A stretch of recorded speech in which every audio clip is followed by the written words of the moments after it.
We've heard tell of them in whispers and stories around flickering campfires. Creatures that stalk the night, sniffing out fresh graves, rising with the sun to gnaw on bones. What are they? And how do you keep them away? They're called Chicanas, corpse eaters. And according to legend, they haunt the lands surrounding Lake Titicaca in Bolivia and Peru. These strange beasts are said to devour the dead, keeping watch over the graveyard sites in packs, waiting for fresh corpses to eat.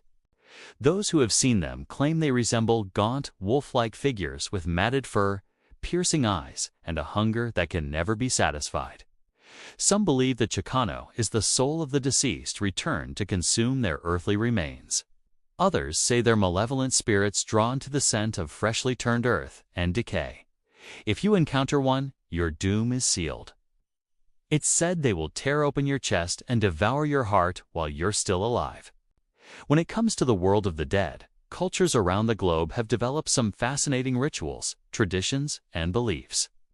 In some places, there are fears that the dead might return to consume the living, even family members. And that's why people go to great lengths to keep them at bay. For example, in Madagascar, some families build special stone tombs that lock the souls of their dead inside. And in China, it's common to bury people facing upwards with their mouths stuffed with cotton to prevent evil spirits from entering their bodies. Even here in the US, it was once common practice to keep an all-night vigil after someone died. Perhaps to scare off any evil spirits that might want to take advantage of a lonely soul. But how did this fear of ravenous spirits come about? And does there perhaps lie a deeper truth behind the rituals? Let's find out in today's episode of Fake or Fact. Are the corpse cannibals real? Our first stop takes us to ancient Greece, where Homer wrote of the Empusa, a monstrous female spirit that fed on the blood of unsuspecting travelers. With the head of a woman and the body of a horse, she would lure victims close by, letting out a neigh that sounded eerily like a loved one's voice. Then, when her prey had fallen for her ruse, she would pounce and drag them away into the darkness. But the Greeks weren't alone in their fascination with blood-sucking creatures. Across the Mediterranean, the Romans spoke of the striges, screech owls said to swoop down and feed on sleeping infants. Their shrieks could drive a person mad. But in folklore, there's always a way to escape their clutches. As long as you put a horseshoe over your baby's crib or wear a necklace made from the claws of a strangled rooster, the striges wouldn't dare come near you. But what are we to make of these blood-sucking legends? Is there a kernel of truth hidden within? In modern times, some say yes, pointing to the real-life succubi and incubi that roam the night. Vampires. This may sound like a creature of myth and legend, but scientists and medical professionals have identified a condition known as porphyria that causes the skin around a person's lips and gums to recede, exposing more teeth.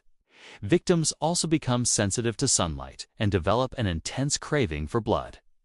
Given that porphyria was likely widespread in ancient times, some researchers believe it may have been a real-life inspiration for stories about blood-sucking monsters. However, despite the real-world conditions that inspired some spooky legends, there's little evidence to suggest that corpse-eating Chicanas roamed ancient South America.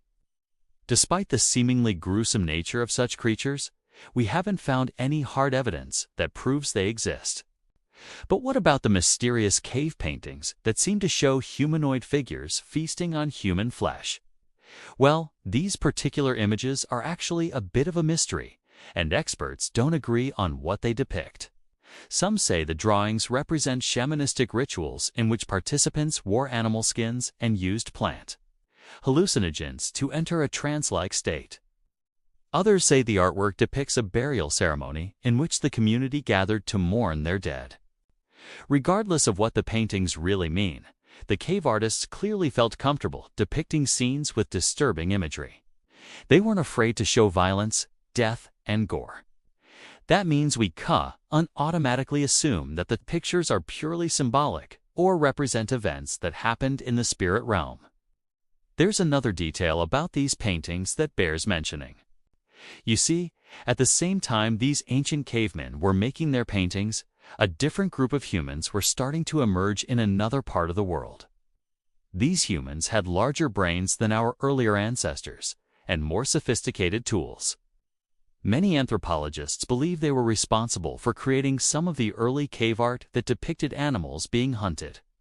This suggests that our early ancestors probably thought of themselves as separate from the animals they painted, but that humans and beasts occupied a sort of parallel world. In other words, a human hunter could kill an animal on Earth, but its spirit would remain safe in the spirit world.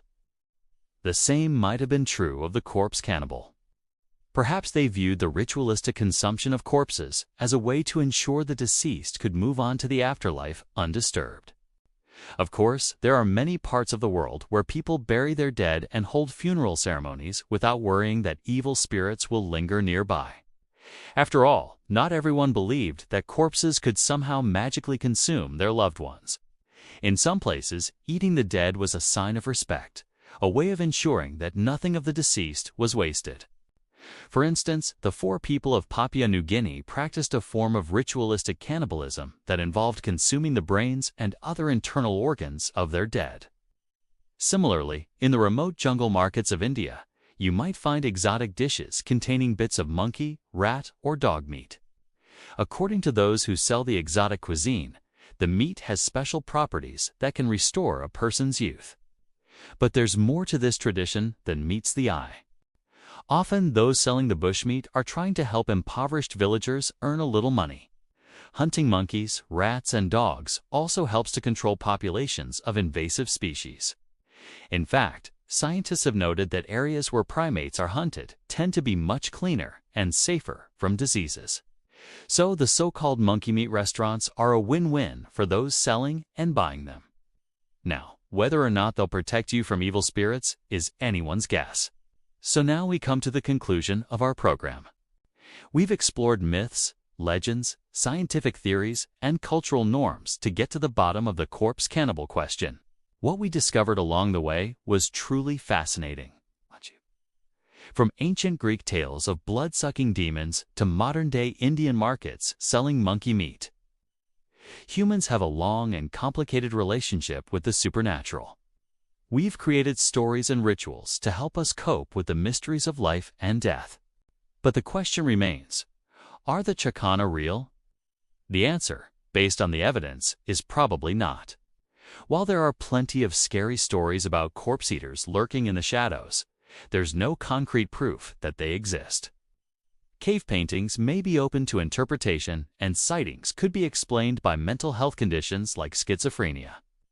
However, the human mind is a powerful thing, and our fascination with the unknown will continue to inspire myths and legends for generations to come. Maybe someday we'll uncover more evidence of Chakanas or other creatures of the night. But until then, their existence remains firmly in the realm of folklore and fiction.